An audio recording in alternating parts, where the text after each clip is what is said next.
O Tribunal do Júri Popular julga mais um acusado de crimes contra a vida aqui no Fórum Dr. Silveira Martins, nesta terça-feira, dia 25 de janeiro.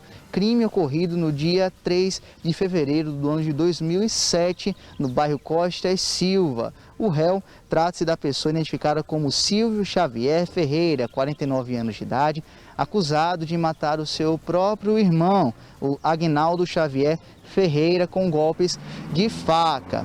Nós conversamos com a Promotoria de Justiça, representada pelo Ministério Público do Estado do Rio Grande do Norte, o doutor Ítalo Moreira Martins, o promotor de Justiça. Ele traz mais detalhes sobre como é que vai ser a representação do Ministério Público e também um detalhe, dessa vez o MP vai pedir a absolvição do réu. Acompanhe. Eles são irmãos, moravam na mesma casa e já tinha problema entre eles. No caso, o acusado, o Silvio, ele disse que agiu em legítima defesa, que o irmão já vivia ameaçando, que ameaçava as pessoas da família, que já tinha agredido, e narra uma série de um histórico, né, de agressões do irmão, não só para com ele, mas para a mãe, mas também com relação à irmã. E realmente ele fala a verdade em relação a isso, né? A mãe confirma que realmente a vítima, o Agnaldo, era usuário de droga e quando usava entorpecente se tornava uma pessoa muito agressiva, que batia, que ameaçava. No dia do fato, só havia os dois em casa. Então, assim, testemunhas que tenham presenciado o fato, não há. O que há é só a versão do réu. Então, a versão dele é de legítima defesa. Quando não há testemunhas, o que é que o promotor faz? Ele analisa o laudo, né? É feito um laudo em que diz quantas facadas foram dadas na vítima, a localização dessas facadas. E, às vezes, o laudo pode desmentir, pode contrariar a versão do réu. Mas no caso de hoje, o que é que se tem? A vítima, ela apresentava duas lesões na região do tórax, né? 2 facadas na região do tórax. E somente essa lesão, pela forma como ela está localizada, não diz que a versão do réu é mentirosa. Vamos imaginar que esse laudo dissesse que a vítima sofreu várias facadas nas costas. Aí não, eu já diria, olha, então a versão do réu já não merece credibilidade. Em suma, o réu alega legítima defesa e é realmente uma versão que ao Ministério Público parece verídica, tá? O Ministério Público não tem como provar em plenário que o réu esteja mentindo. Então, como ele deu essa versão e como há um histórico também da vítima, dito pelos seus próprios familiares, de agressividade, de ameaças, né? Para com o irmão, para com a mãe, para com a irmã, então o Ministério Público hoje vai adotar um entendimento de pedir a absolvição do réu aos jurados pela prática do ato em legítima defesa. O advogado de defesa, Dr. Carlos Santana, falou também sobre o ocorrido no ano de 2007 e também qual vai ser a tese da defesa levantada nesta terça-feira aqui no Tribunal do Júri Popular. Esse processo é um dos mais sensatos que eu já pude absorver durante toda a minha trajetória como advogado criminalista. A priori, eu era inclusive advogado da vítima também e advogado do acusado.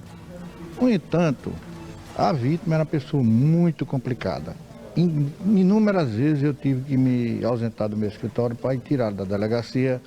Inclusive, por algumas vezes, encontrava ele no meio da rua, drogado, deitado lá nos ambientes que realmente não eram bem comprovados, e levava para casa. Mas quando chegava em casa, era um terror. Ele, quando estava bom, era um santo, era uma pessoa completamente diferente de quando estava sob efeito de tóxicos, álcool, droga. O que ele pudesse usar, ele usava. Agredia a família. Muitas vezes a mãe teve que se ausentar da própria casa para ir para uma praia aqui onde o irmão dele mora, com medo dele. Porque tem uma pergunta que o magistrado fez, por que é que ele não prestou queixa? Ora, são duas pessoas idosas, o pai e a mãe, o pai já com 70 e tantos anos, a mãe com quase 80 anos de idade, eram pessoas que, apesar dele ser uma pessoa muito agressiva, mas era filho. E o que é que isso aconteceu?